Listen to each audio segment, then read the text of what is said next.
You told us not to sell assets such as Tesla, but rather hedge, saying that selling 6 to 12 weeks out of the money calls is a good strategy for you.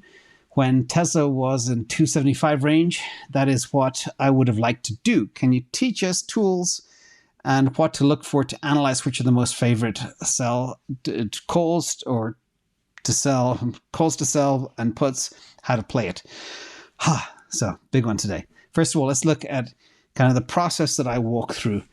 I'll let you know inside my mind, because I was so tempted. I saw this thing running out of gas at 275, 276, like everybody else. And I thought, oh, should I flip it back to Bitcoin or hold or hedge, or what was I going to do? Well, first of all, I looked at the layers. You can see here, layer 2 is exactly what it hit. And typically, when it hits a layer, especially after a large run like it had, it will mean revert. This is the IA layer out model, by the way, if people are asking. After that is layer 3, which goes up to about, I think I can't read the small numbers here, 302, layer 3. So the difference in width between kind of the 276 to 302 is a very, very small amount.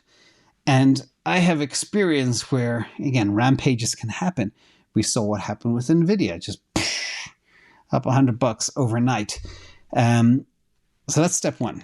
Step 2, I use IADSS to confirm, and it did. You can see a couple of things here. Obviously, the buy signal originally, hey Jim, and then double sell signals at the top, also supported by the mean reversion trending down, and the trend turning orange. Boom, boom, boom. Perfect.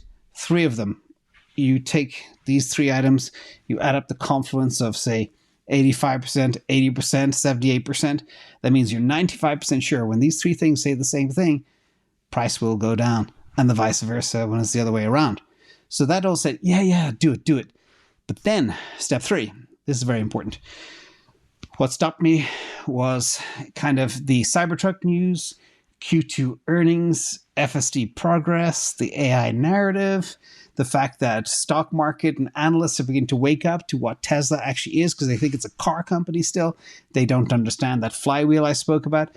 And that is the big issue. In fact, and the other thing as well, I think Q2 earnings will be really good because Europe has blown out the numbers compared to last year. The adoption is insane. We don't have US numbers yet, but I think there could be a big surprise. Also, I think there could be a big uptick in FSD licensing and mega pack deals. The question is how much of that revenue is actually accrued during the quarter. But either way, that's good. The other thing as well, let me take you way back in time to this chart here, ladies and gentlemen.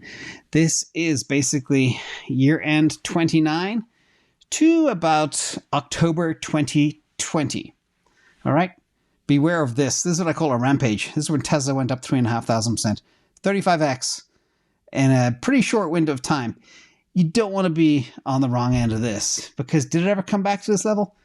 Nope, not at all. And that's what I'm very afraid of.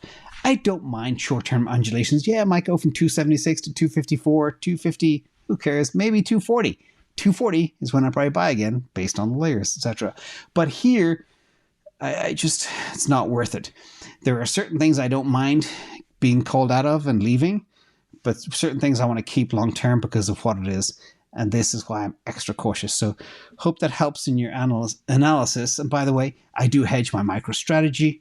I hedge things like my Meta, all that type of stuff. I'm now out of NVIDIA, as I mentioned on Patreon last week, completely out. But I will re-enter when the time is right, if the price is right.